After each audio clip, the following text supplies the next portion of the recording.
ప్రార్థన చేసుకుందామండి. ప్రార్థన చేసుకుందాం. క్రీస్తు యేసునందు మమ్మల్ని ఎంతగానో ప్రేమిస్తున్న మా తండ్రి, మీ ఉన్నతమైన శ్రేష్టమైన ఘనమైన నామానికి మీ కుమారుడైన క్రీస్తు ప్రభు వారి పేరట కృతజ్ఞతాస్తుతులు చెల్లిస్తా ఉన్నాము నాయన.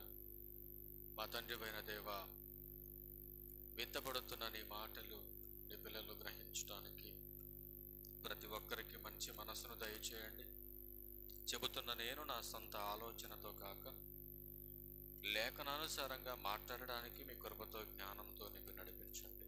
ఈ ఆరాధన ముగిసేంత వరకును కూడా మీరే మా అందరికీ తోడుగా ఉండి ఆదరించి నడిపించమని, త్వరలో మా కొరకు రానయ్యున్న మా ప్రభువును మీ ప్రియ కుమారుడైన క్రీస్తు యేసు వారి పరిశుద్ధమైన నామములో ఈ ప్రార్థన మనవలన్నీ కూడా అడిగి వేడుకొనుచున్నాము తండ్రి, ఆమేన్.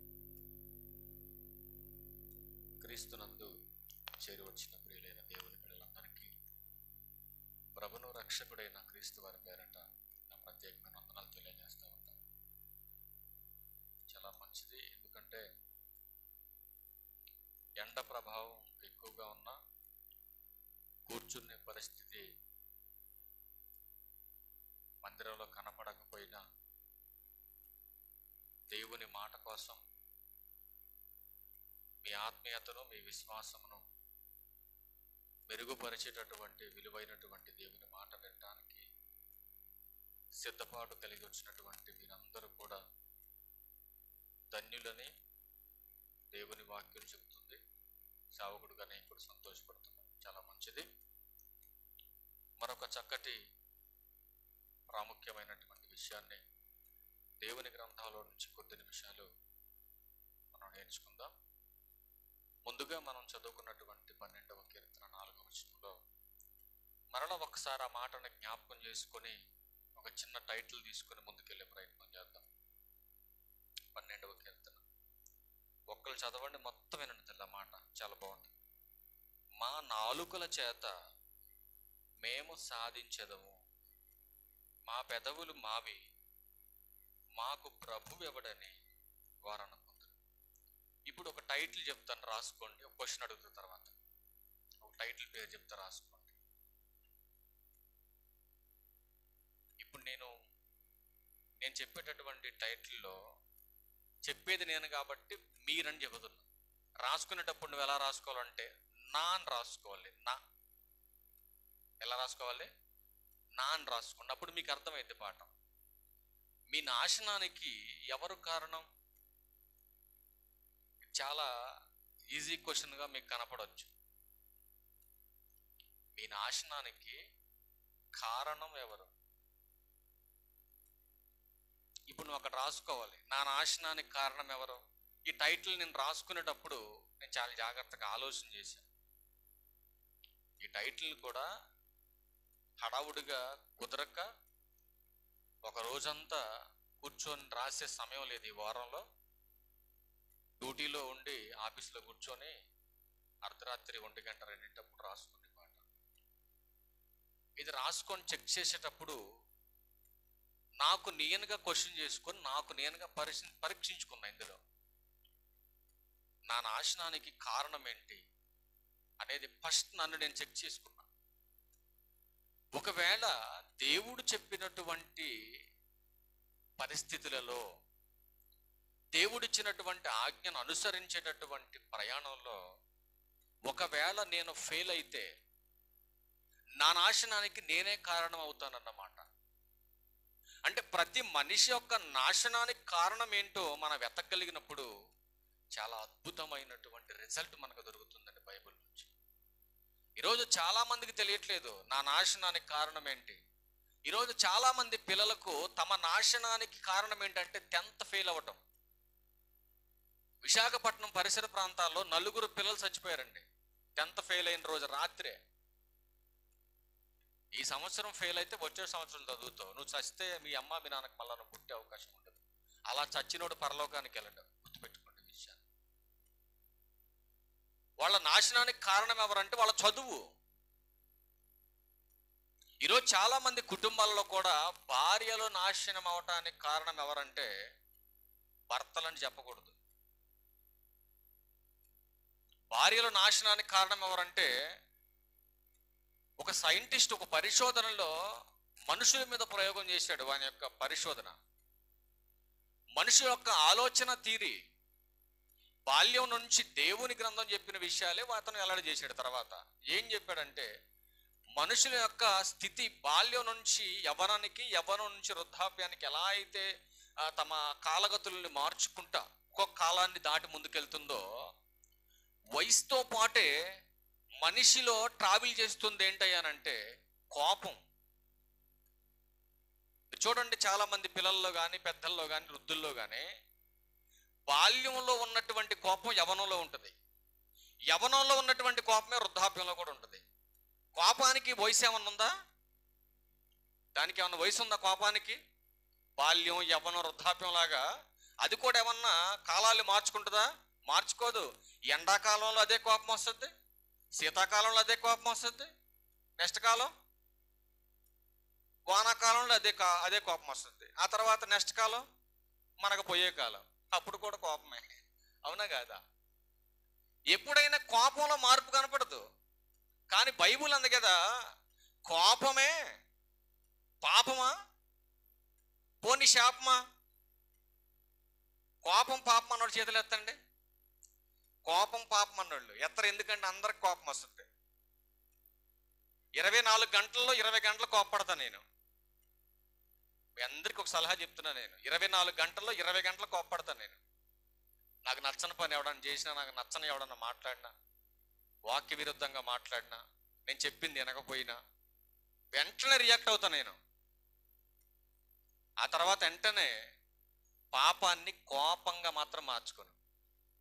నాలో ఉన్న గొప్ప తగ్గింపు క్రీస్తు నాకు ఇచ్చినటువంటి గొప్ప లక్షణం. కోపాన్ని ఎప్పుడు కూడా పాపంగా మలుచుకోకూడదు. అందుకే కోపపడుడు గాని పాపం చేయకండి. ప్రభువు చెప్పినటువంటి బోధ, అపోస్తుడైన పౌలు గారి సంఘానికి చెప్పినటువంటి బోధ. కోపం అందరికీ వస్తుంది, కానీ ఏం చేయొద్దన్నాడు? పాపం చేయొద్దు.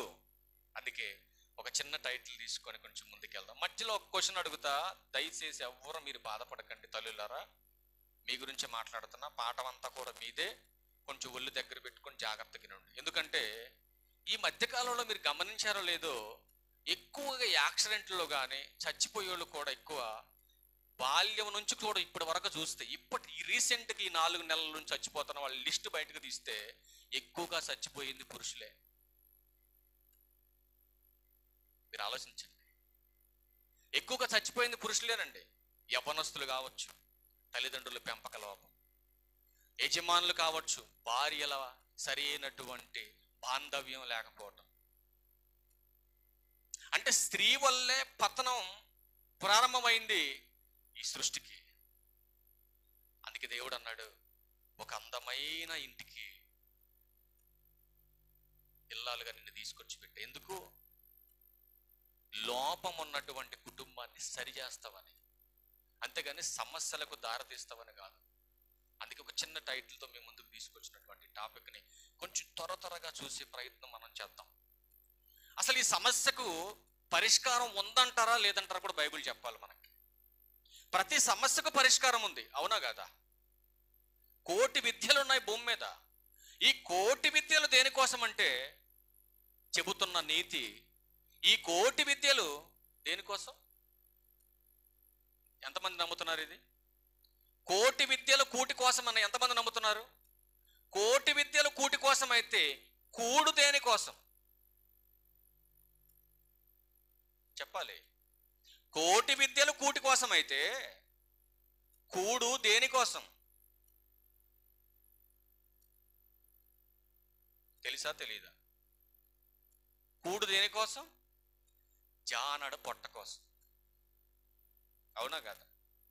కోటి విద్యల కూటి కోసం అయితే ఆ కూడు దేనికోసం అంటే ఈ జానడ పొట్ట నింపు కోసం. అంటే కోటి విద్యలు నేర్చుకుంది ఈ జానడ పొట్ట కోసమేనా? అంటే జానడ పొట్ట కోసమే. కానీ కోటి విద్యలను కొట్టగలిగేటటువంటి ఒక విద్య ఉంది, అదే దేవుని యొక్క విద్య.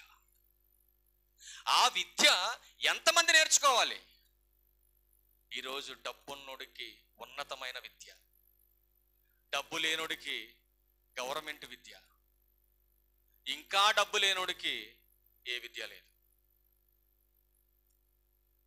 బాల్యంలో అంగన్వాడీ విద్య, కొంచెం ముందుకెళ్ళిన తర్వాత ఎలిమెంటరీ స్కూల్ విద్య, ఇంకొంచెం ముందుకెళ్ళిన తర్వాత ప్రాథమిక విద్య, ఇంకొంచెం ముందుకెళ్ళిన తర్వాత కార్పొరేట్ విద్య.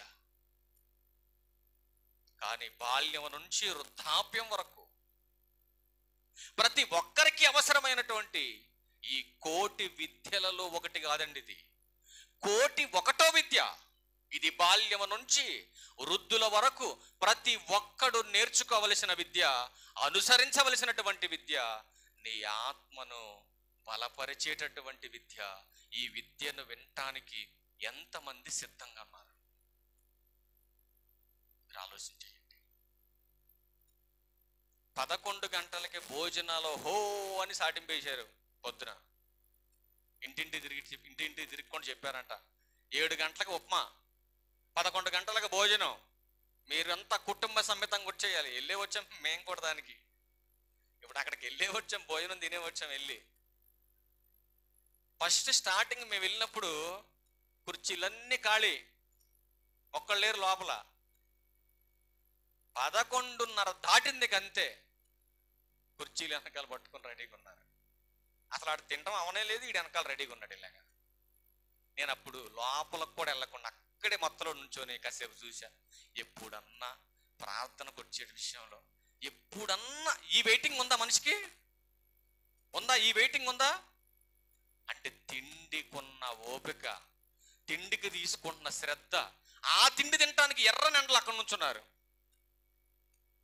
కొంతమంది కుర్చీలు వెనకాల ఉన్నారు, కొంతమంది కూర్చొని తింటున్నారు, మరి కొంతమంది తినటానికి నుంచోడానికి ఖాళీ లేక ఎండలో నుంచున్నారండి. ఎర్రని ఎండలు, నెత్తి మీద కచ్చీపులు వేసుకొని. అబ్బా, నేను అనుకున్నా, ఆహా, ఈ పూట తిని రేపు బాహిర్భూమిలో విడిచేటటువంటి తిండి కోసం ఎర్రని ఎండ కూడా లెక్క చేయకుండా బయట నుంచున్నావే. మరి వాక్యానికి తినటానికి కరెంటు పోతేసరికి కుర్తులో పాట గిలకమల గిలకల కొట్టుకుని సత్తున్నామేంది ఇక్కడ? మరి అక్కడ కాసేపు నుంచోలేవు, లోపల కుర్చీలు ఫుల్ అయిపోయినాయి అనుకోండి. సపోజ్ అనుకుందాం మనమే, లోపల కుర్చీలు ఫుల్ అయిపోయినాయి. ఇప్పుడు నువ్వు నుంచోడానికి కూర్చోడానికి ఖాళీ లేదు, నువ్వు బయట నుంచోవు. నుంచోటవా? ఏదో ఇంటికాడ ఆరిపోయిన దానిలాగా యాక్టింగ్ చేసుకుని ఇంటికి వెళ్ళిపోతాను. ఎందుకు? మరి కలెక్టర్ గారు వస్తే మన కుర్చీ లేదుగా, అయ్యగారు కూడా ఎవరిని చిన్నవాళ్ళని దిగమని కుర్చీ నాకు ఇలా వెళ్ళిపోతావు ఇంటికి. మరి భోజనాల దగ్గర వెళ్ళవే, భోజనాల దగ్గర వెళ్తావట? వెళ్ళం.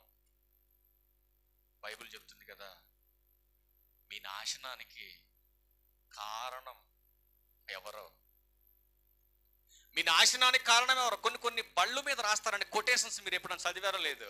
మీ ఏడుపే నా ఎదుగుదల. నన్ను చూసి ఏడవకండి. ఎంత బాగుంటాయండి మాటలు. అందరూ బాగుండాలి, అందులో నేను ఉండాలి. ఏం చేస్తావు నువ్వు ఉండి? బండి మీద రాస్తారండి కొటేషన్, నీ ఏడుపే నా ఎదుగుదల. అది మనకెళ్ళి ఆపాదించుకోండి ఆ మాట. ఎవడన్నా ఇంటి ముందుకు వచ్చేసి నీ ఇంటి చుట్టూ ఉన్న వాళ్ళంతా నీ మీద పడి ఎడుతున్నారా అన్నం అనుకో, అమ్మ ఎంత సత్యం చెప్పేవరా నాయన. ఏమో 500 పాట పదార్థాలు తీసుకురా, నేను చదివేయాలి ఇప్పుడు. ఎందుకు? ఎంత మంచి మాట చెప్పాడు మహానుభావుడు. నా ఇంటి చుట్టూ ఉన్నోళ్ళు ఏడుతున్నారు, అందుకే నువ్వు ఎదగట్లేదురా బాబు, అందుకే నువ్వు ఆరిపోతున్నావు అన్నారు అనుకోండి. నిజమేనయ్యా, కరెక్ట్, మంచి మాట చెప్పు నువ్వు. దేవుడు అంటున్నాడు కదా, ఎవడు ఏడిస్తే ఆడేపోతాడు. కానీ నీ ఎదుగుదల, నీ జీవిత విధానం సంఘానికి వచ్చిన తర్వాత ఎలా ఉండాలో చెబుతున్నాడు. అద్భుతమైన మాటలు. నువ్వు నిత్యం ప్రతిరోజు లెగగానే ఈ మాట చదువుకో, నీ జీవితం చాలా బాగుంటుంది. ఏంటా మాట చూస్తారా? చూద్దాం ఒకసారి బైబిల్ గ్రంథం. ఎఫెసీయులకు రాసిన పత్రిక, ఎఫెసీయులకు రాసిన పత్రిక, అపోస్తలుడైన పౌలు గారు ఎఫెసీయులకు రాసిన పత్రిక. నిజంగా నీ బతుకులో నిజమైన క్రైస్తవురాలు అయితే, క్రీస్తు సారూప్యంలో నువ్వు ఉంటే ఈ మాట ప్రతిరోజు చదువుకోవాలి నువ్వు. ఎందుకంటే రోజు చదువుకుంటేనే నీకు కొంచెం జ్ఞానం వస్తుంది ఈ మాట వల్ల. ఆయన ఏమంటున్నాడంటే చూడండి, 4వ అధ్యాయం 15వ వచనంలో, ప్రేమ కలిగి, చూడండి ఏం మాట్లాడుతున్నాడు. ప్రేమ కలిగి సత్యము చెప్పుచు క్రీస్తు వలె ఉండుటకు మనము అన్ని విషయములలో ఎదగాలి. అన్ని విషయాలలో ఎదగాలి. ఏం కలిగి ఉండాలి? ప్రేమ ఉందా? సంఘంలో అడుగుతున్నాడు పౌలు గారు. ఆనాడు ఎఫెసీ సంఘాన్ని అడుగుతున్నాడు, ఈరోజు మిమ్మల్ని అడుగుతున్నాడు. సంఘమా, క్రీస్తును గూర్చిన సత్యం వింటున్నటువంటి మీరు, ఆ సత్యం వింటున్నటువంటి మీలో ఎంతమందిలో ఉంది క్రీస్తు ప్రేమ? ఉందా ప్రేమ? క్రీస్తు ప్రేమ. ఎదగాలి ఎదగాలి, దేవుని ఆశీర్వాదం పొందుకోవాలని ఆశపడుతున్నామే కానీ ఎందులో ఎదగాలో తెలియకుండా ఎలా ఎదుగుతాం మనం? ఒక పిల్లోడు ఎదగాలంటే బాల్యం నుంచి తల్లి పాలు పట్టించాలి. వాడికి కొంతకాలం తర్వాత బలమైన ఆహారం వాడికి పెట్టాలి. అప్పుడే ఆరోగ్యంగా ఎదుగుతాడు. కనేసి గాలికి వదిలేస్తే పెరగడాడు. అలాగే ఒక మొక్క నాటినటువంటి రైతు కూడా ఆ మొక్క బలంగా ఎదగాలంటే దానికి సమయానికి ఎరువేయాలి, నీళ్లు పెట్టాలి, ఏ జంతువు తినకుండా దాన్ని కాపలా కాయాలి. అప్పుడే అది ఎదుగుతుంది ఆరోగ్యంగా మొక్క.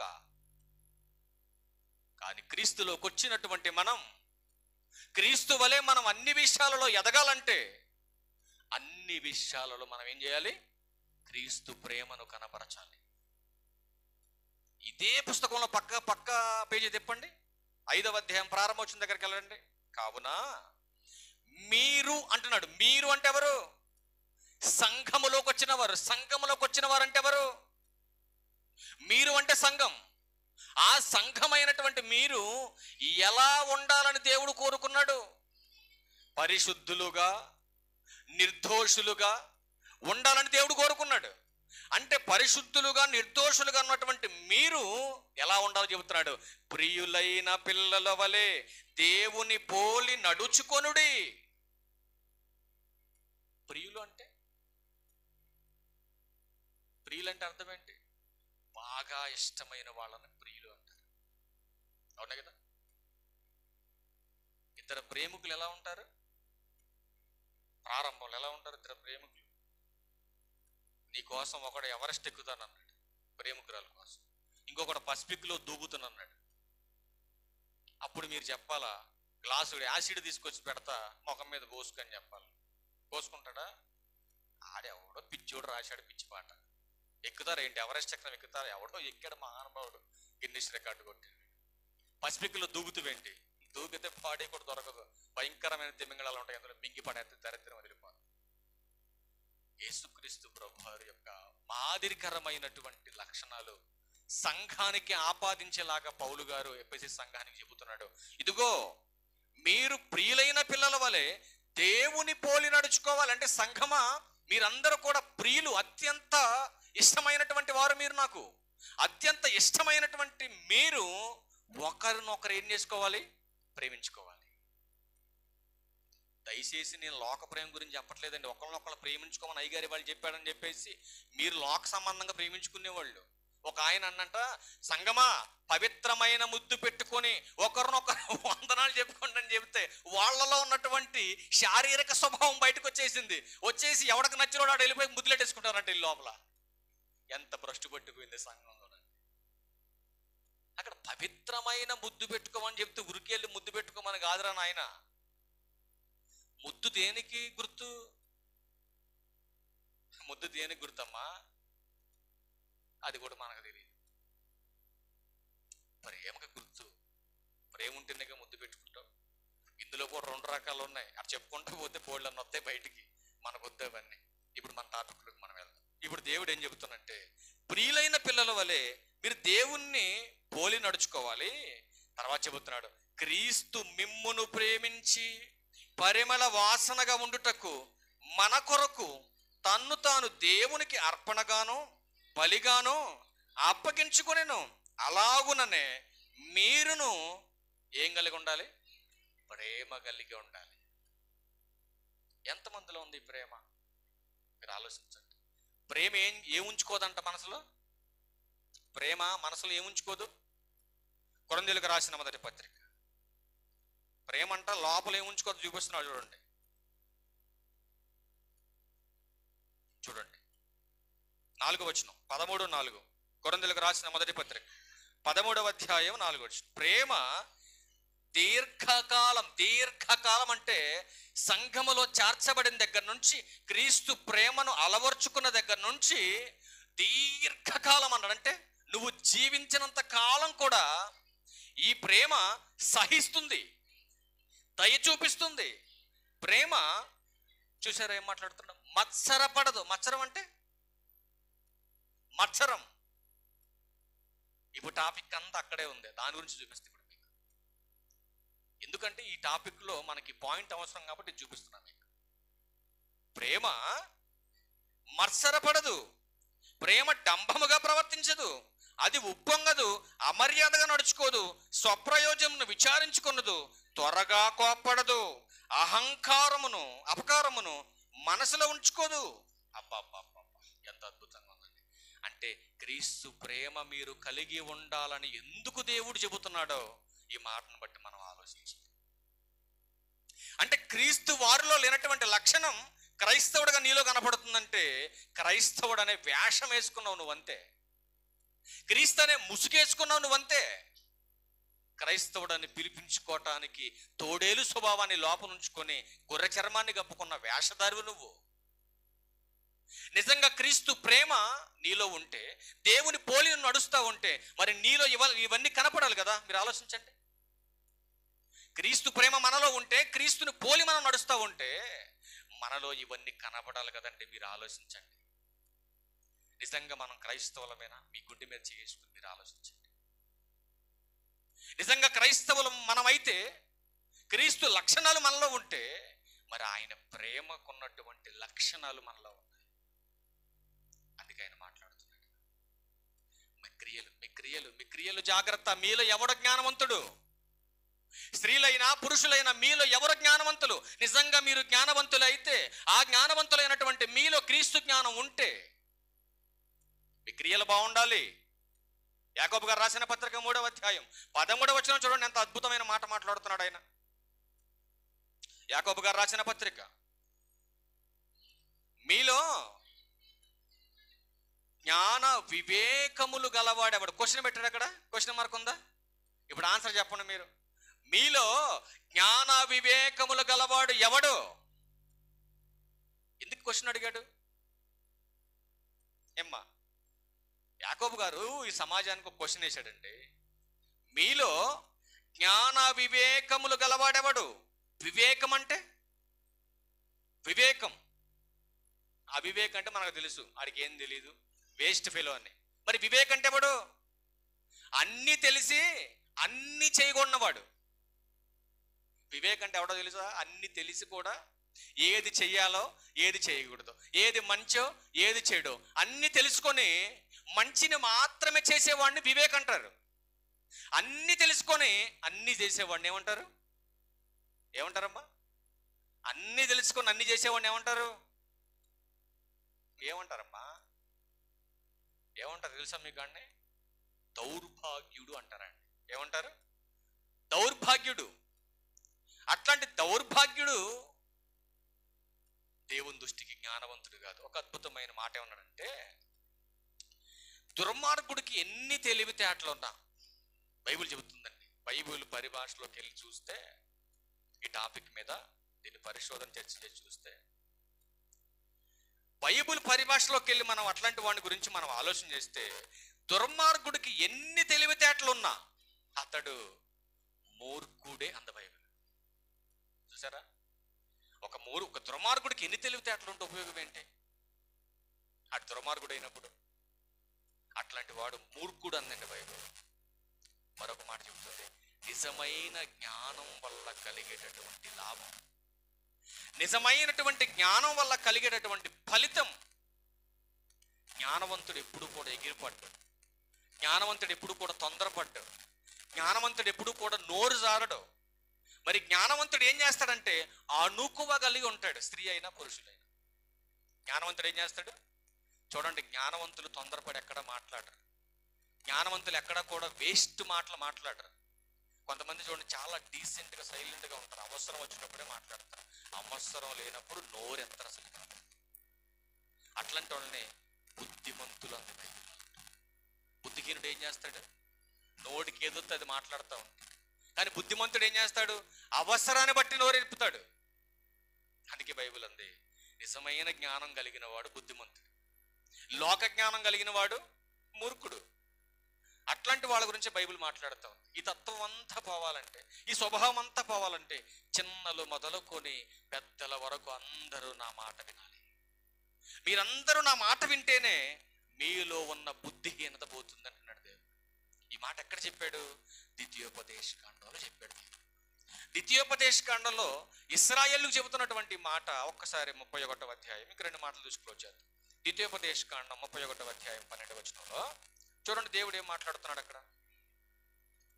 చూడండి, దేవుడైన యెహోవాకు భయపడి ఈ ధర్మశాస్త్ర వాక్యములన్నిటిని అనుసరించి నడుచుకున్నట్లు.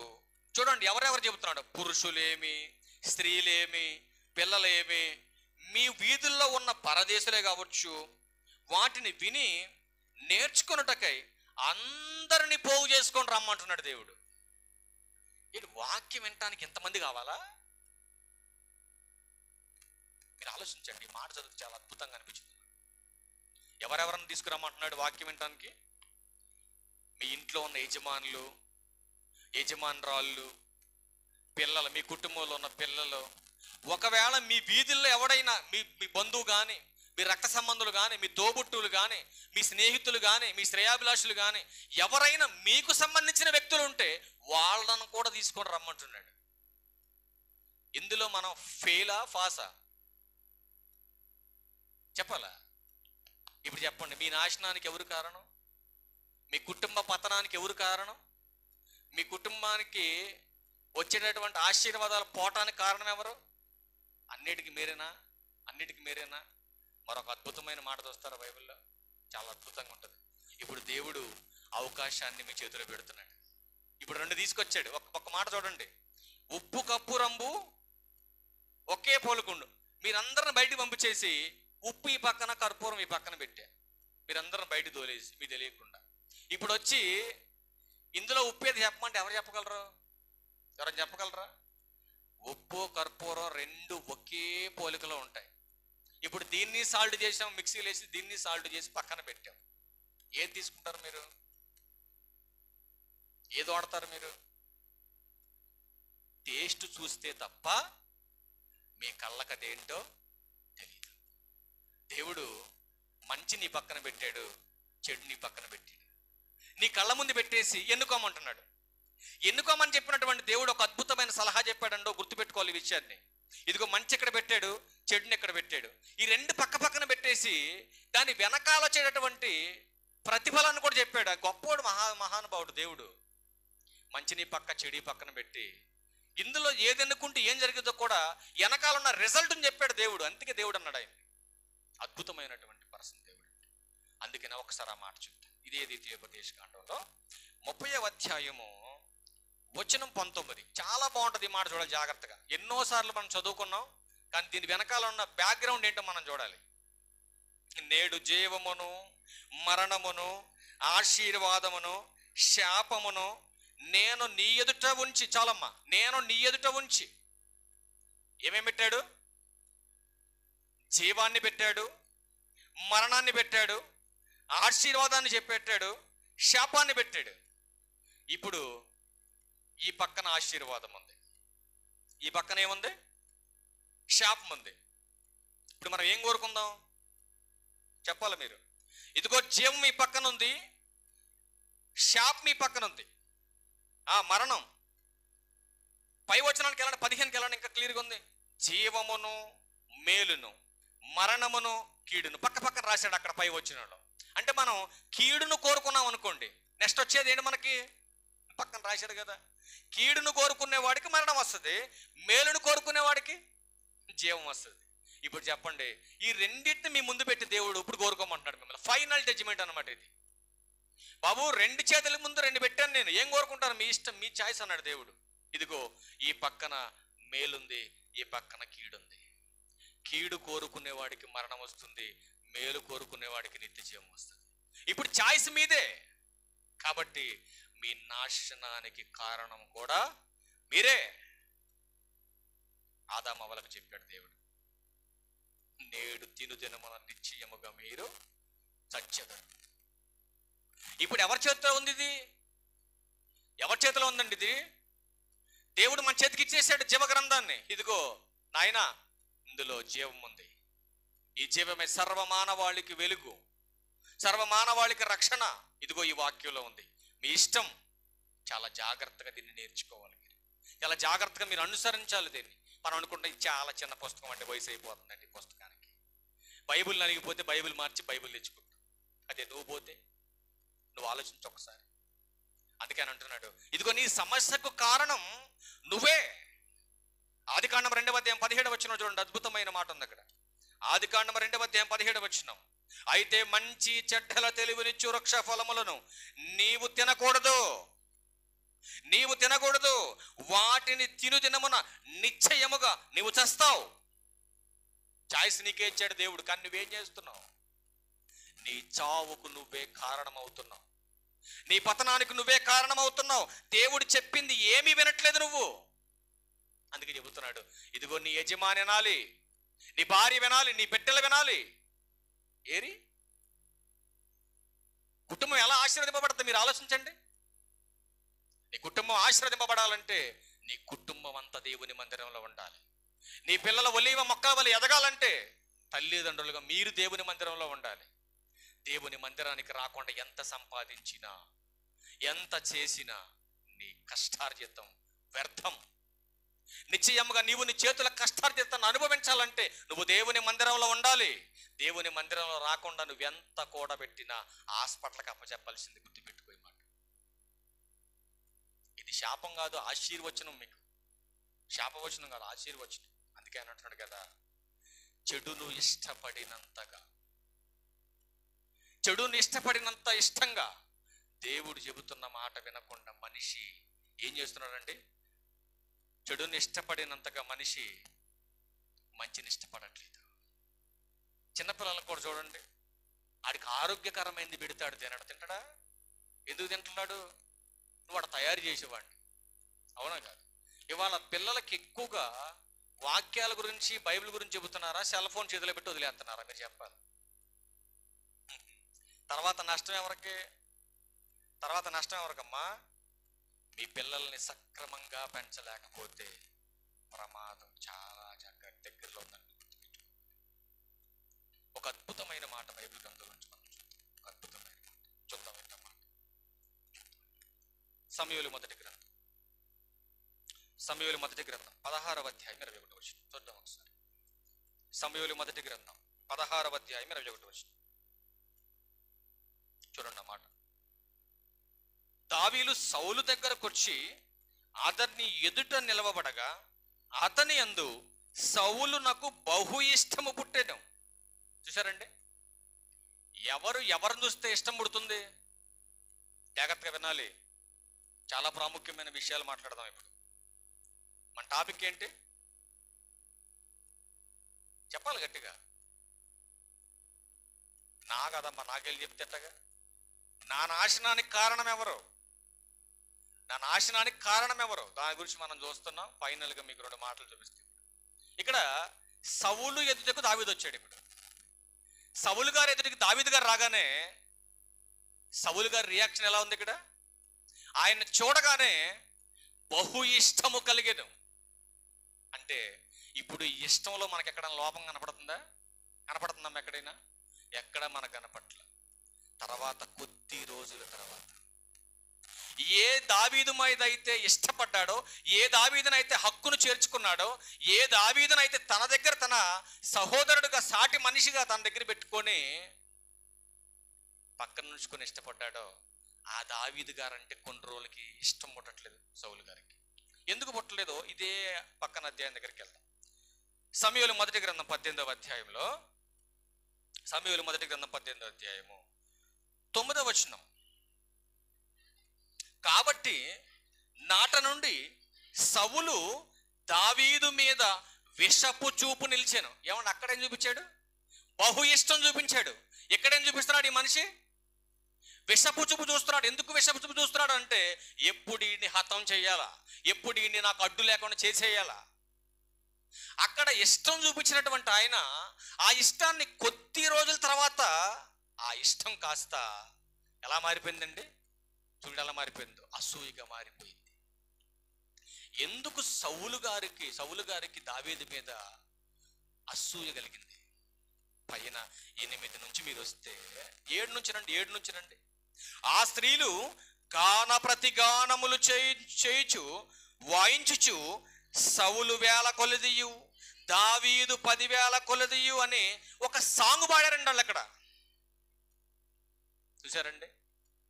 పొగడత మనిషిని ఎంత భయంకరమైనటువంటి పరిస్థితిలోకి తీసుకెళ్తుందో మీరు ఆలోచించండి.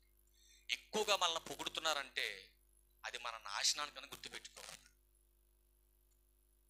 మొన్న ఒక ప్రాంతానికి వెళ్ళి నేను ఒక మెసేజ్ చెబుదామని ప్రిపేర్ చేసుకొని వెళ్తే ఆ సభ దగ్గరికి వెళ్ళంగానే అక్కడ ఉన్న కొంతమంది సేవకులు, నువ్వు చిన్నవాడువైనా చక్కగా మాట్లాడతావని మాకు తెలిసింది, నువ్వేదైనా ఖండితంగా మాట్లాడతావంట దేనికైనా, మమ్మల్ని అందరినీ కూడా డిస్టర్బ్ చేస్తున్నటువంటి బోధ ఒకటి ఈ మధ్య కొత్తగా తయారైంది. ఈ మధ్యలో దాన్ని ఖండించగలిగేటటువంటి దమ్మున్న మాటల కోసం చెప్పమనేసరికి నాకు చాలా ఆనందం వేసింది. వెంటనే నేను చెప్పాలనుకున్నటువంటి ఈ రక్షణ గురించినటువంటి టాపిక్ని పక్కన పెట్టేసి మోసం చేస్తున్నటువంటి దొంగల గురించి ఒక అద్భుతమైనటువంటి సవాల్తో కూడిన మెసేజ్ చెప్పాను ఆ రోజు. ఏందా సవాల్తో కూడినటువంటి విషయం అంటే, ఉన్న సత్యాన్ని చెప్పకుండా మనుషులు దేనికైతే కనెక్ట్ అయిపోయి కాస్త సొమ్ముని వెదజిల్లుతున్నారో దాన్ని సువార్తగా వాళ్ళ ముందు చెప్పేసి మనుషులు మోసం చేస్తారు. ఆ మోసంతో కూడినటువంటి బోధన ఖండించే బోధ పరిసర ప్రాంతాల్లో చెప్పించండి. వాళ్ళకి నా నెంబర్ రాసుకోమని చెప్పాను. ఎవడైనా నిజంగా స్వస్థతలు చేయగలిగే దమ్మున్న మగోడు ఎవడైనా ఉంటే ఈ పరిసర ప్రాంతాల్లో నా నెంబర్ తీసుకొని నాకు కాల్ చేయమని చెప్పాను. స్వస్థత కావలసింది దేహానికి కాదు, స్వస్థత కావలసింది ఆత్మకు స్వస్థత. ఆత్మకు స్వస్థత అయినప్పుడు నువ్వు చెప్పవలసింది సువార్త. దేవుడు నీకు ఇచ్చినటువంటి సమయాన్ని నీ సొంత లాభం కోసం, నీ మెప్పు కోసం, నీ గొప్ప కోసం ఎవడో ఏదో పొగుడుతున్నాడని చెప్పేసి నువ్వు హడావుడి హంగామా చేస్తే అది ఎప్పుడైనా అత్యంత ప్రమాదం. గుర్తుపెట్టుకోలేదు. అందరు అన్నారు కదా, నిజంగా చిన్నోడు అయినా పాస్టర్ గారు చాలా బాగా చెప్పావు, నువ్వు నిజంగా ఎవడో నిలబడి బోధ ఉందన్నాడు. ఇది అల్లరి బోధ కాదు, చిల్లర బోధ అంత కాదు. ఇది క్రీస్తు సువార్త. ఒకవేళ ఈ వార్త చావుకు దగ్గర పడిన వాడికి వెరితనంగా ఉండొచ్చు, కానీ ఈ సువార్తను విని రక్షణ పొందేవాడికి ఇది ఒక మహాశక్తి. ఇది చెప్పి సమాజాన్ని మార్చాలి. ఈ సువార్తను వినటానికి రావాలి, ఈ సువార్తన ద్వారా రక్షణ పొందటానికి రావాలి. కానీ ఈ లోకం కోసమో ఈ దేహం కోసమో ప్రభువుని నమ్మి ప్రభు యొద్దకు వస్తే నువ్వు దౌర్భాగ్యుడవు నువ్వు. వాళ్ళందరూ పొగిడితే ఒకటే చెప్పాను, నన్ను పొగడొద్దు. మీరు పొగడాల్సింది ఎవరిని? దేవుణ్ణి పొగడాలి. ఆఫ్టర్ ఆల్ ఈ పనిలో చిన్న పని అంతే. దేవుడు నాకు ఇచ్చినటువంటి జ్ఞానాన్ని ఇంకా అభివృద్ధి చేసుకోవడానికి ఇంకా ఆయన అడుగుతున్న, దేవా జ్ఞానం కొద్దుగా ఉంటే అడగమన్నావు నువ్వు, ఇంకా నాకు జ్ఞానం చాలా తక్కువగా ఉంది, ఇంకా నాకు జ్ఞానం ఇంకా మంచి విషయాలు నీ పిల్లలకి చెప్పాలి. అది ఇప్పటికీ నేను చేస్తున్న ప్రార్థన. అందుకని అంటున్నాడు, ఎందుకు సౌలుకి దావీదు మీద విషపు చూపొచ్చింది మీరు ఆలోచించండి. ఆ స్త్రీలు గొల్యాతును ఓడించి వస్తున్నటువంటి ఆ చిన్నవాణ్ణి చూసినటువంటి ఆ స్త్రీలు విజయాన్ని సాధించి వస్తున్నటువంటి దావీదును ఘనంగా స్వాగతం పలుకుతూ పాడినటువంటి పాట. ఆ పాట విన్నటువంటి సౌలుకు ఒళ్ళంతా మండింది. ఈ రాజ్యానికి రాజుని నేను, ఈ సైన్య పరిపాలకుని నేను. ఆఫ్టర్ ఆల్ ఒక గొల్యాతుని కొట్టినటువంటి వాడు ఒక రాజు కంటే ఉన్నతమైనటువంటి స్థానంలో ఉన్నటువంటి వ్యక్తిగా పొగుడుతున్నారు ఈ మనుషులు. అంటే నా ఘనత నీడేం చేస్తున్నాడు? దొంగిలించేస్తున్నాడు, నా గంతకు అడ్డుపడుతున్నాడు, నాకు రావాల్సినటువంటి జేజేలన్నీ వాడికి వెళ్ళిపోతున్నాయి. కాబట్టి ఏం చేయాలి? దావీదును అనేవాడిని లేకుండా చేసేయాలి. దావీదును అనేవాడిని లేకుండా చేయాలి. దావీదును లేకుండా చెయ్యాలన్నటువంటి అసూయతో బ్రతుకుతున్నటువంటి సౌలు యొక్క నాశనానికి కారణం ఎవరు చెప్పాలి? ఇప్పుడు మీరు సౌలు పతనానికి కారణం ఎవరు? సౌలే. సౌలు పతనానికి కారణం ఎవరంటే సౌలే. మరొక అద్భుతమైనటువంటి మాట ఉందండి బైబిల్ గ్రంథంలో. యోసేపు అనే ఒక మహాభక్తుడు ఉన్నాడు. అతనికి తోబుట్టువులు ఎంతమంది అండి? 11 మంది. ఆ 11 మంది తోబుట్టువులు యోసేపు మీద ఏం కలిగి ఉన్నారు? అసూయ. ఎందుకు యోసేపు అంటే వాళ్ళకి అసూయ? ఒక తల్లి గర్భంలోంచి బయటకు వచ్చారు. ఇప్పుడు కయ్యూని హేబేలు ఉన్నారు. కయ్యూనికి ఎందుకు హేబేలు మీద అసూయ? ఇప్పుడు అక్కడ దాకా ఎందుకండి? ఇప్పుడు నా కొడుకు నేను మెసేజ్ చెబుతాను, సపోజ్ అనుకుందాం కాసేపు, అబ్బా మనోజ్ సూపరు, మనోజ్ టోపరు అని చెప్పేసి నా ముందు ఆడు పొగిడారు అనుకోండి, నాకు ఎట్లుంటది? మామూలుగా క్యాజువల్గా మాట్లాడుకుందాం, లోకరీతి మాట్లాడుకుందాం. అబ్బా మనోజ్ సూపరు. రేపొద్దున ఏదైనా ఫ్లెక్సీ కొట్టించినప్పుడు కూడా ముందు ఆడి బొమ్మ ఆడి పేరు వేసి నా బొమ్మ నా పేరు కింద వేసారు అనుకోండి, ఎట్లుంటది? మీరు ఆలోచించండి ఒకసారి, ప్రాక్టికల్గా ఆలోచించండి. ఎలా ఉంటుంది? ఎలా ఉంటుందమ్మా? అసూయ వస్తుందా రాదు? వస్తుందా రాదు? అసూయ ఎవరికి వస్తుంది చెప్పాలి? అసూయ ఎవరికి వస్తుందమ్మా? మళ్ళీ అక్కడికి వెళ్ళిపోవాలి. మనం ఎక్కడ ప్రారంభించాం అక్కడికి వెళ్ళిపోవాలి. ఎక్కడ? ఎఫెసీయులకు రాసిన పత్రిక 4వ అధ్యాయం 15వ వచనం కాడికి వెళ్ళి చూడాలి మనం. అక్కడికి వెళ్ళి చూస్తే మనం అన్ని విషయాలలో సత్యం వింటున్నాం కదా, సత్యం నేర్చుకుంటున్నాం కదా. మరి ఇన్ని నేర్చుకుని మనం ప్రేమ కలిగి ఉండాలి కదా, అవునా కదా? అట్లాంటి ప్రేమ మనలో ఉన్నప్పుడు మనకెందుకు వస్తుందండి అసూయ? మీరు ఆలోచించండి. ఇప్పుడు ఆ 11 మందిలో ఏం కనపడుతుందంటే యోసేపు అంటే ప్రేమ లేదు, అసూయ కనపడుతుంది. వాళ్ళలో ఉన్నటువంటి ఆ లక్షణం ఏంటో అపోస్తుల కార్యం 7వ అధ్యాయం 9వ వచనం చూడండి. అపోస్తుల కార్యములు 7వ అధ్యాయం, అపోస్తుల కార్యములు 7వ అధ్యాయం 9వ వచనం చూద్దాం. 9వ వచనం.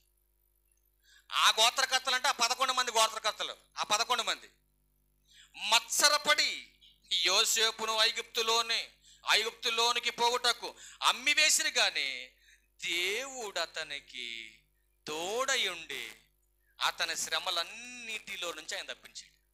జాగ్రత్తగా వినాలి ఈ మాట. ఏం కలిగింది వాళ్ళలో? మత్సరం. మత్సరం అంట బైబిల్లో ఉందండి ఒక అద్భుతమైన మాట. మత్సరం ఎముకలకు కుళ్ళు. ఏమన్నా బాగుందా ఇది? మత్సరం ఎముకలకు కుళ్ళు. అసలు ఎముకలకే కుళ్ళు పట్టింది అనుకోండి, బతుకుందా మనిషికి?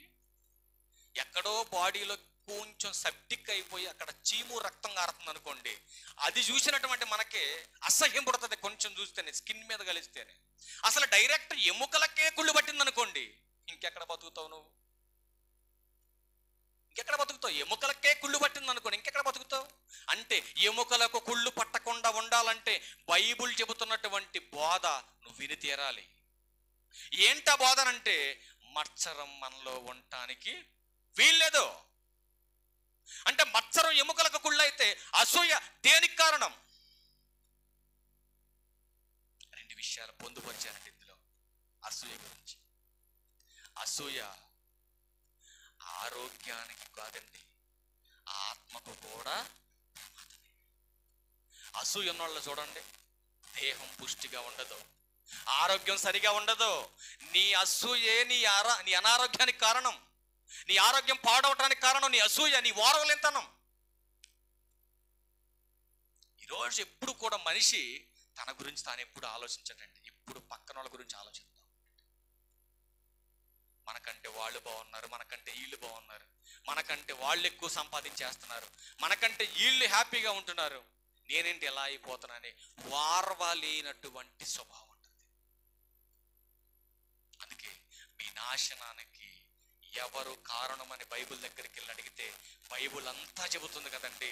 చివరికి రాత్రి 3 అయ్యేసరికి ఈ పాఠం క్లోజ్ చేసుకునేసరికి నాకు అర్థమైపోయింది ఫైనల్గా, నా నాశనానికి కారణం నా చుట్టూ ఉన్నోళ్ళు కాదన్నమాట. నా నాశనానికి కారణం నా భార్య కాదు, నా బిడ్డలు కాదు, నా తల్లిదండ్రులు కాదు, నా చుట్టూ ఉన్నోళ్ళు కాదు. నా నాశనానికి కారణం నేనే. నిజంగా ఆశ్చర్యం వేసింది. నా నాశనానికి కారణం నేనే. కాబట్టి నేను నాశనం అయిపోకుండా ఉండాలంటే నాలో ఉండకూడదు ఒకటి ఉంది, అది తీసేసుకోవాలి. భర్త మీద ఉన్నటువంటి అసూయతో భార్య ఉరి పెట్టుకొని సచ్చింది. మీరు ఆలోచించండి, ఏం సాధించి సచ్చింది చెప్పండి నేను. ఒక ఆవిడంట నాంతాడు కొనిపెట్టలేదని ఎలకల మందు తాగిందండి. ఎలకల మందు. ఇప్పుడు నాంతాడు కొనిపెట్టలేదని ఎలకల మందు తాగిను. ఎలకల మందు తాగిన నువ్వు సచ్చినావు అనుకో, నాంతాడు ఎవడు కొనిపెడతారు ఇంకేడు? నువ్వు ఆలోచించు. సత్యం సాధిద్దామని నువ్వు ఏమన్నా ఉపయోగం ఉందా దీనివల్ల? ఆలోచించండి. తొందరపాటు చాలా ప్రమాదాలకు దారితీస్తుంది. కొన్ని సందర్భాలు ఎక్కడో రేరుకు ఉపయోగపడుతుంది తొందరపాటు. ఎవరికన్నా యాక్సిడెంట్ హడావుడికి హాస్పిటల్ తీసుకెళ్తే పనిచేస్తుంది తొందర. ఎట్లాంటి విషయాలు కాదు పనిచేసి. అందుకే బైబిల్ అంటుంది కదా, తొందరపాటుతనం కాదు ఆయన అసూయ చాలా ప్రమాదం. ఒక అద్భుతమైన మాట చెబుతున్నాడు దేవుడు. ఒకసారి ఆ మాట చూద్దాం. యోబు గ్రంథం. అసూయ ఉన్న వాళ్ళ గురించి చెబుతున్నాడు. అసూయ అంట చాలా ప్రమాదం అంటండి అసూయ. దాని గురించి యోబు గారు మాట్లాడుతున్నారు. చూద్దాం ఒకసారి. యోబు గ్రంథంలో చూద్దాం ఒకసారి. 5వ అధ్యాయము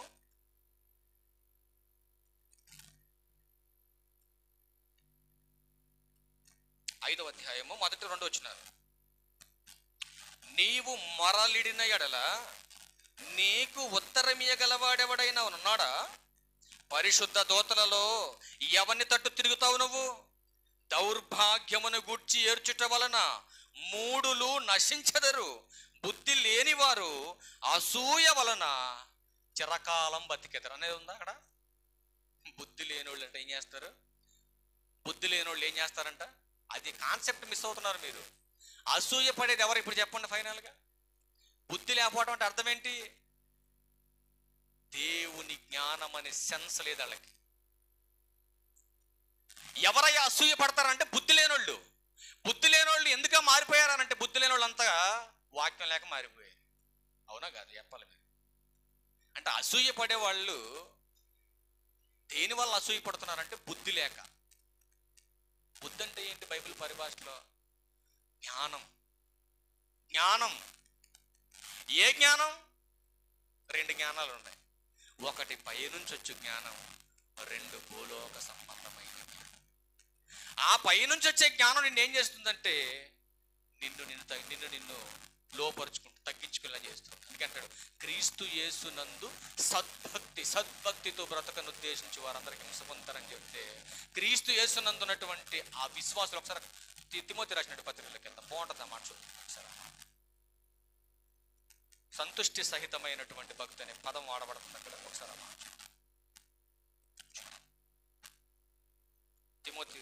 తిమోతి గారికి రాసినటువంటి పత్రిక చూద్దాం. 6వ అధ్యాయము వచనం కూడా 6. చూడండి. సంతుష్టి అంటే అర్థం ఏంటి? ఉన్నదాంతో తృప్తి పడటం. లేని దాని కోసం ఆశపడేది కాదు తృప్తి అంటే. అసంతృప్తి అంటే ఉన్నది సరిపోక ఇంకా ఏదో కావాలని పరుగులు పెట్టడం, దాన్ని అసంతృప్తి అన్నాడు. మరి తృప్తి అంటే ఉన్నదాంతోనే తృప్తి కలిగి హ్యాపీగా బతకటం, దాన్ని తృప్తి అన్నది. అందుకే అన్నాడు సంతుష్టి సహితమైన దైవభక్తి గొప్ప లాభ సాధనమై ఉంది. ఉన్నదాంతోనే సరిపడ మనం బతకాలి.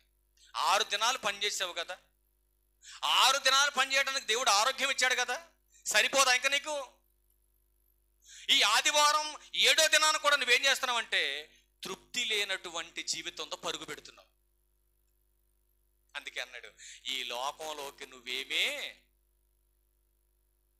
మరి పోయేటప్పుడు ఏమి తీసుకుని పోవాలి. ఏం తీసుకుని వెళ్తారో తెలుసా మీకు? పోయేటప్పుడు ఏం తీసుకుని వెళ్తారు? పోయేటప్పుడు అది కూడా ఉంది బైబిల్లో. అద్భుతమైన మాట, అది కూడా ఉంది బైబిల్. ఒకసారి ఆ మాట కూర్చుందాం. ఏం తీసుకెళ్తారు చూద్దాం ఒకసారి. ఇదే తిమోతి గారికి రాసినట్టు మొదటి పత్రిక 5వ అధ్యాయం 24వ వచనం. అక్కడ ఏమన్నాడు? 6వ అధ్యాయం 7వ వచనంలో మనం ఈ లోకంలోకి ఏమీ తేలేదు, దీనిలో నుండి ఏమీ తీసుకొని పోలేము. నువ్వు 7 దినాలు కష్టపడినా, నెలంతా కష్టపడినా, 24 గంటలు రెస్ట్ తీసుకోకుండా కష్టపడినా, ఎంత కూడబెట్టినా పోయేటప్పుడు నువ్వేం పట్టుకెళ్ళలేవు. కానీ దేవుడు చెబుతున్నాడు, ఒక్కటి మాత్రం నువ్వు పట్టుకెళ్ళగలవు. ఒక్కటి, అదే 24లో మాట్లాడుతున్నా, 5:24లో. కొందరి పాపములు తేటగా కనబడుచున్నవి.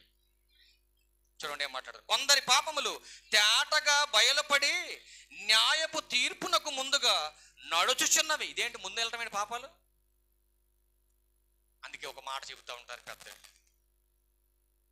పాపం అంట చేసేవాడికి ముసుగులాగుండా, పాపం అంట ఎప్పుడు కూడా నేను పట్టియాలని నీ ముందే నడుచుద్దంట పాపం. గుర్తుపెట్టుకోండి. పిల్లి పాలు తాగేటప్పుడు ఒకటి అనుకుంటుందంట, ఏం చేయాలని.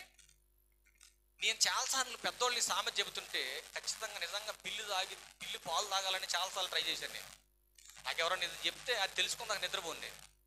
పాలు గ్లాసులో పెట్టి అక్కడ పెట్టి టేబుల్ మీద రెడీగా ఉన్నా, నిజంగా కళ్ళు మూసుకొని తాగితే కళ్ళు తెరుస్తాను. కళ్ళు తెరిచి తాగింది అనుకో పెద్దోళ్ళు చెప్పింది అబద్ధం.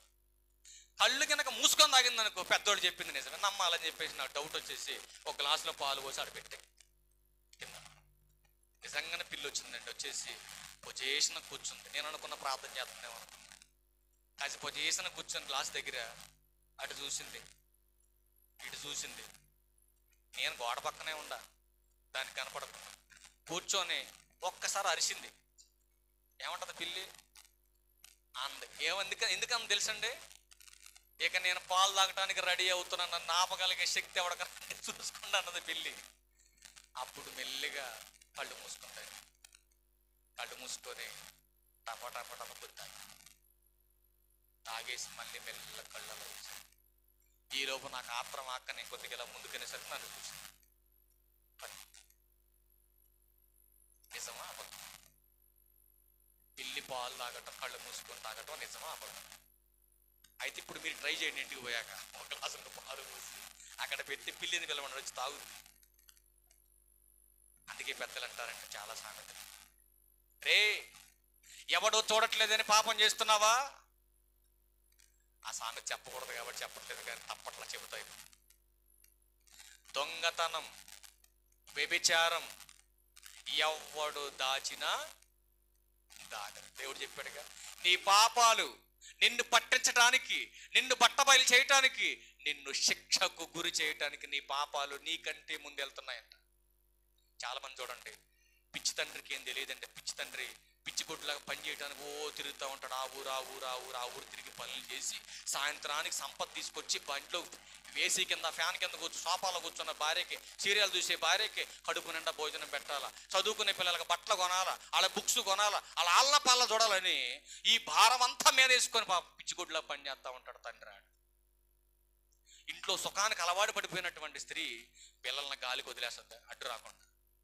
వాళ్ళు గాలికి తిరుగుతున్నటువంటి పిల్లలు వాళ్ళ ఇష్టానుసారమైన విలాసాలకి, శరీర సంబంధమైన కోరికలకు అలవాటు పడిపోయి తప్పులు చేస్తూ తల్లిదండ్రుల కంటే ముందు ఎవరు కనపడతారు? బయట సమాజంలో బ్రతుకుతున్న వాళ్ళు కనపడతా ఉంటారండి. ఒకరోజు ఒక తల్లి చేస్తున్నటువంటి తప్పుని పెద్ద కూతురు చూసింది. ఒకరోజు కారులో పోయేటప్పుడు సందర్భం వస్తే మా పిల్లలకి ఇదే చెప్పాను. తల్లి తప్పు చేస్తుందని సమాజం అందరికీ తెలిసిపోయింది. అక్కడక్కడ అమ్మ అందరు కూర్చుంటారు. స్త్రీలు కూర్చున్నప్పుడు మాట్లాడే టాపిక్ ఎవరి గురించి తెలుసా? ఎక్కువ మాట్లాడేది 10 మంది స్త్రీలు ఒకసాడ చేడితే మాట్లాడుకునే మాటలు దేని గురించి? 66 పుస్తకాల్లో ఉన్న మహాజ్ఞాన గ్రంథం గురించి. ఇదేనా మాట్లాడేది?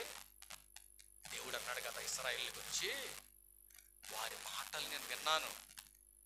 ఏ విన్నావు దేవా అంటే, వాళ్ళు మాట్లాడుతున్నటువంటి మాటలు చెడ్డ మాటలవి, పనికి మాలిన మాటలవి.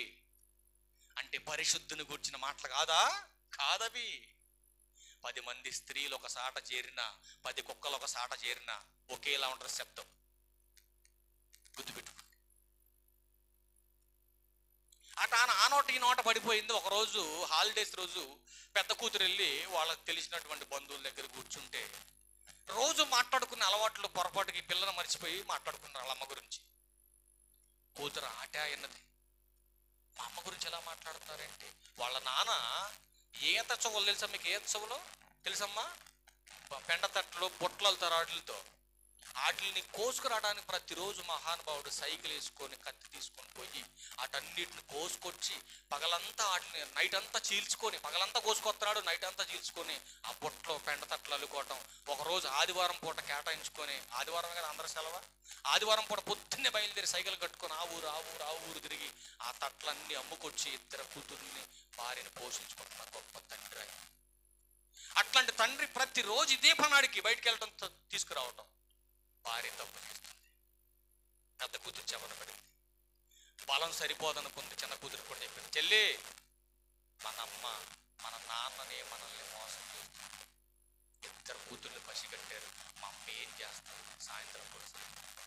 ఇద్దరు కూతుర్లు పసిగట్టారు, ఇద్దరు మొత్తాన్ని కూడా అంతా కూడా గ్యాదర్ చేసేసి ఒక ఫైల్ తయారు చేసి పెట్టుకున్నారు. నాన్న ఇంటికి రాగానే చెప్పిందండి, మీకు కోపం వస్తేమో కానీ అమ్మ చేసే తప్పులు ఎక్కువ దాచిపెట్టేది ఎవరంటే అమ్మగా పుట్టిన లాస్ట్ వాళ్ళే.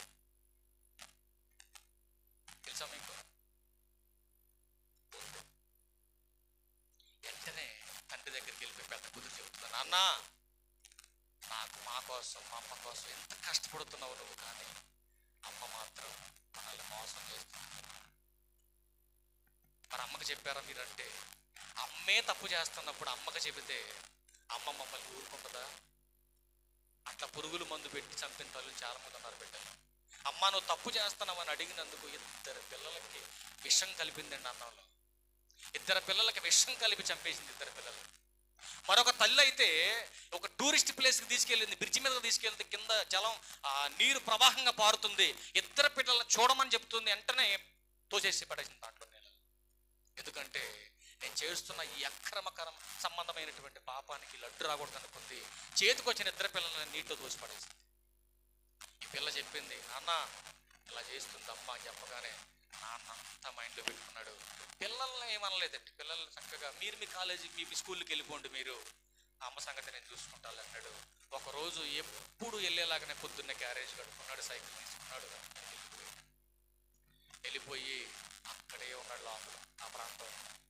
సాయంత్రం ప్రతిరోజు సెంట్రల్ గవర్నమెంట్ జాబ్కి వెళ్తున్నట్టుగా 5:30 బయలుదేరి వెళ్ళిపోతున్నాం. ఎక్కడికి వెళ్తుందో మొత్తం ఆ యొక్క ఎవిడెన్స్ అంతా గ్యాదర్ చేసి పెద్ద కూతురు చెప్పిందంతా ఫాలో అయ్యాడు. రోజు ఏత్సవలు కోసేటటువంటి అలవాటు ప్రకారమే తన భార్య మెడకాయ కోసేసింది. ఎంత ప్రమాదం చాలా కుటుంబాన్ని కట్టవలసిన స్త్రీ కుటుంబాన్ని కూల్ చేస్తుంటే భర్తకు పుట్టు రోషం ముందు ఏ చట్టం కూడా బయటకు తట్టుకోలేదు. అంత భయంకరమైనటువంటి విపత్తు వస్తుంది. ఇప్పుడు మీకు టాపిక్ అంత ఎందుకు చెప్పాను నేను? ఒకసారి మళ్ళా తీండి తిమోతి గారికి రాసిన మొదటి పత్రిక 5వ అధ్యాయం 24వ వచనం గురించి చెప్పాను. కొందరి పాపాలు తేటగా బయలుపడి, చూసారా, జడ్జిమెంట్ అంటే నీ మీద శిక్ష, నిన్ను శిక్షించడానికి, నిన్ను పట్టుకోవడానికి, నీ మీద తీర్పును జరిగించడానికి అవి ముందెళ్ళిపోయి అందరికి చెప్పేస్తాయంట. ముందెళ్ళిపోయి ఇదిగో వస్తున్నాడు చూసా వెనకాల అనుకుంటాం మనం, పిల్లిలాగా మనం కూడా అనుకుంటాం, నేను పాలు తాగుతాను ఎవడ చూడట్లేదు లేని. అట్లాగని దేవుడు చెబుతున్నాడు. అంటే నువ్వు చేసే పాపం ఎవరికి తెలియదు నువ్వు అనుకుంటున్నావు, కానీ నువ్వు వెళ్తున్నప్పుడు అనుకుంటారు, ఆహాహా ఎంత పరిశుద్ధరాలు బైబిల్ పట్టుకుని బయలుకి వెళ్తుంది, ఆహాహా. ఎప్పుడు ఈ ముసుగు? ఆదివారం మాత్రమే ఈ ముసుగు. ఆదివారం దాటి సోమవారం వస్తే వీళ్ళ అవతారం అప్పుడు కనపడద్దు. దేవుడు చెబుతున్నాడండి, కొందరి పాపాలు, చదువమ్మా, కొందరి పాపాలు తేటకంటే క్లియర్గా బయటపడిపోతాయి. కొంతమంది పాపాలు న్యాయపు తీర్పునకు ముందుగా నడుచుచున్నవి, మరికొందరి పాపాలు వారి వెంటే వెళ్ళిపోతున్నాయి. ఈరోజు నేను చచ్చిపోయాను అనుకోండి, నేను పాపిని అనుకోండి, ఇక నేను పాపాలు చేసే అవకాశం ఉందా రేపటి నుంచి? ఈరోజు చచ్చిపోతే రేపు చేసే అవకాశం ఉందా? లేదు. కాబట్టి ఇప్పటి వరకు నేను చేసినటువంటి పాపాలు అవన్నీ కూడా నా వెంట వచ్చును అని బైబిల్ చెప్పింది. బతికున్నప్పుడు నువ్వు సంపాదించిందంతా నీ వెంట వచ్చినట్టు బైబిల్లో ఉందా? లేదు. పాపం నీ వెంట ఎందుకు వస్తుంది ఎప్పుడన్నా ఆలోచించావా? చెప్పాలి. పాపం నీ వెంట ఎందుకు వస్తుంది? నీ బిల్డింగులు రాలేదు, నువ్వు కట్టుకున్నటువంటి ఇల్లు రాలేదు, నీ ఆస్తి రాలేదు, నీ డబ్బు రాలేదు, నీ అధికారం రాలేదు, నీ బంధుబలగం రాలేదు, ఇప్పుడు నువ్వు తిరుగుతున్న రాజకీయ నాయకులు రాలేదు, ఎవ్వడు రాల నీ వెంట. కానీ నువ్వు చేసిన పాపం నీ వెంట వచ్చింది. దేనికి? దేనికి? నీ పాపమే నిన్ను శిక్షిస్తుంది. అందుకని చెప్పాను, నీ పాపమే నీ వెంట వస్తుంది. నీ వెంట నీ భార్య రాదు, నీ పిల్లలు రారు, నీ తోబుట్టులు రారు, ఎవడు రాడు నీ వెంట. కాబట్టి పాపానికి మూలమైనటువంటి అసూయ ఆరోగ్యానికి కాదండి, ఆత్మకు కూడా హానికరమే. కాబట్టి ఈ అసూయను మనం ఏం చేయాలి చెప్పాలి? అసూయను మనం ఏం చేయాలి? తీసేయాలి. తీసేయాలంటే దేనివల్ల అవుద్ది? మెడిసిన్. ఏం మెడిసిన్ ఉంది దానికి? చిప్పరిగా ఒక్క మాట చూద్దాం. చిప్పరిగా ఒక్క మాట. పేతురు గారు రాసిన మొదటి పత్రిక చాలా బాగుంటుందండి. మాట చూడండి. పేతురు గారు రాసిన మొదటి పత్రిక 2వ అధ్యాయం ప్రారంభవచనాలు. ప్రభువు దయాళుడని మీరు రుచి చూచి ఉన్న ఎడల సమస్తమైన దుష్టత్వమును, సమస్తమైన కపటమును, వేషధారణను, అసూయ. చూసారు ఏం మాట్లాడుతున్నాడు? ఏం మాట్లాడాడు? అసూయ. ఈ అసూయను, సమస్తమైన దూషణ మాటలు. నీవి ప్రారంభంలో చూపించే 12వ అధ్యాయం 4వ వచనంలో ఏం మాట్లాడుతున్నారు వాళ్ళు? మా నోరు మా ఇష్టం, మా పెదవులు మావి. అసలు దేవుడు ఎవడు మాకు? మా నోటికి వచ్చినట్టు మాట్లాడతాం మేము. మీరెవరు చెప్పడానికి మాకు? ఈరోజు నాకు మీరు భయపడకపోవచ్చు, మీ చుట్టూ ఉన్న వారికి మీరు భయపడకపోవచ్చు, కానీ దేవుడు అంటాడు కదా, ఇట్లాంటి మాటలు మాట్లాడుతున్న వాళ్ళ నోరు, ఆ నాలుకను కట్ చేసేటటువంటి కత్తిర నా దగ్గర ఉంది, కొంచెం జాగ్రత్త అంటున్నాడు. కట్ చేస్తాడు నిజంగా. ఎప్పుడైనా గప్పుకుని మనం బూతులు మాట్లాడామనుకోండి, దేవుడు ఎప్పుడైనా శిక్ష వేసాడా? మనకి శిక్ష వేసాడా? శిక్ష వేస్తాడు. నీకు తెలియదు, అది నీకు తెలియకుండా పడుతుంది శిక్ష. కానీ నీకు తెలియదు పాపం. నీకు తెలిసే టయానికి నువ్వు ఉండవు, నువ్వు తెలుసుకోకపోతే. అందుకే అంటున్నాడు ఆయన, చాలా చక్కగా చెబుతున్నాడు. సమస్త దూషణ మాటలు మాని క్రొత్తగా జన్మించిన శిశువులను పోలిన వారే. ఇదేంటండి? శిశువులతో చెబుతున్నాడు అండి. కొత్తగా పుట్టిన వాళ్ళు ఎవరు? చిన్నపిల్లలు. ఏమంటే చిన్నపిల్లలకు పాపం తెలుసా? చిన్నపిల్లలకే స్వార్థం, అసూయ ఉంటాయా చిన్నపిల్లల్లో? మరి చిన్నపిల్లల దాకా మీరు ఉండాలని దేవుడు చెబుతుంటే, మరి చిన్నపిల్లలను పోలి ఎంతమంది నడుతున్నారు మీరు చెప్పండి క్రైస్తవులుగా? అందుకే మీ నాశనానికి. ఇద్దరు పిల్లలు గోళీలాటలో కొట్లాట వచ్చింది. ఇద్దరు కొట్టుకున్నారు. నువ్వు నాతో మాట్లాడమోకు, నువ్వు నాతో మాట్లాడుకో అనుకున్నారు. ఈ ఆట క్యాన్సిల్ అయిపోయింది. ఈడు ఆ టీం దగ్గరికి వెళ్ళాడు, ఈడు ఆ టీం దగ్గరికి వెళ్ళారు. ఇద్దరు ఆడుకున్నారు. ఇద్దరు ఆడుకొని ఆటలు ఆడుకొని ఇంటికి వెళ్ళడానికి బయలుదేరిపోయి వెళ్ళేటప్పుడు కొట్టుకొని తిట్టుకొని వీళ్ళిద్దరు వాళ్ళు దాత తీసుకొని, ఎరా నీకెందు వచ్చిన గోళీలు, ఎరా నీకెందు వచ్చిన గోళీలు అని ఇద్దరు ముచ్చట ఆడుకుంటున్నాం. అదే మనమైతే ఇప్పుడు కూర్చునే ముందు గమ్ముకుని నీ చేయిదొక్కు కూర్చుంది అనుకోండి, పొరపాటు కూర్చునేటప్పుడు నీ చేయిదొక్కు కూర్చుంది అనుకో, ప్రార్థన అయిపోయి ఏమంటావు వెళ్ళేటప్పుడు? అసలు కొంచెం కూడా నొప్పి తగలకుండా ఏమంటారు తెలుసా? కూర్చునేటప్పుడు ఏంటి, కళ్ళు ఎక్కడ పెట్టి కూర్చున్నాం, చేయిదొక్కు కూర్చున్నాం, కళ్ళు కనపడుతుంది అంటవా? మన దగ్గర ఏమి లేదంటే క్రీస్తు యొక్క ప్రేమ. అందుకే అంటాడు ఆయన, పాపమును ఉపేక్షించాలంటే ప్రభు మాట మీరు. పాపమును ఉపేక్షించాలంటే వాక్యమును ఏం చేయాలి? మనం అపేక్షించాలి. పాపమును ఉపేక్షించాలంటే వాక్యమును అపేక్షించాలి. వాక్యమును అపేక్షిస్తేనే దేవుడు నీ ప్రార్థన, నా ప్రార్థన. నిజంగా దేవుడు ఎవరు ప్రార్థన వింటాడు? వాక్యం వినేవాళ్ళ ప్రార్థన వింటాడు. జాగ్రత్తగా వినాలి. దేవుడు ఎవరి ప్రార్థన వింటాడంటే వాక్యము వినేవారి ప్రార్థన వింటాడు. వాక్యం వినకుండా నువ్వేం చేస్తావు ప్రార్థన? నీ మొహం ఆలోచించు. అందుకే మీ నాశనానికి కారణం ఎవరు? బైబిల్ ఉంది కదా, స్వనాశనం అంటే నా నాశనాన్ని నేనే కోరుకుంటున్నా బుద్ధిహీనుడు నేను. నా నాశనాన్ని నేనే కోరుకుంటే నేను జ్ఞానిని కాదు, బుద్ధిహీనుడు నేను. ఈ బుద్ధిహీనత ఎందుకు వస్తుందంటే దేవుని జ్ఞానం లేకపోవడం. ఈ అసూయ ఎందుకు వస్తుందంటే దేవుని జ్ఞానానుసారంగా బ్రతకలేకపోవటం. నిజంగా దేవుని జ్ఞానం మనలో ఉంటే, సత్యమును మనం అనుసరించే వాళ్ళమైతే, క్రీస్తు చూపించినటువంటి ఆ పరిమళ వాసనగా మనం ఉండాలి అనంటే మనలో ఉండవలసింది క్రీస్తు యొక్క లక్షణం. మనం క్రైస్తవులమండి. క్రైస్తవులమైనటువంటి మనలో క్రీస్తు అవలక్షణాలు మనలో కనబడకపోతే మనలో ఉండే మొట్టమొదటి లక్షణమే అసూయ. అసూయ పరులకు ఎప్పటికైనా అంతం తప్పదని బైబిల్ చెప్తుంది. కాబట్టి నీ అసూయ నిన్ను అంతం చేయకుండా ఉండాలంటే, నీ అసూయ వలన నీకు అనారోగ్యం రాకుండా ఉండాలంటే నువ్వు చేయవలసింది ఒకటే, పాపానికి మూలమైనటువంటి అసూయను ఉపేక్షించింది, పాపాన్ని కడిగి వేసి పరిశుద్ధతను కనపరిచి ప్రేమను అలవర్చేటటువంటి దేవుని మాటలు మనందరం కూడా విని వినదాని ప్రకారం నడుచుకునే వారిగా ఉండాలని క్రీస్తు గారికి మనవి చేస్తూ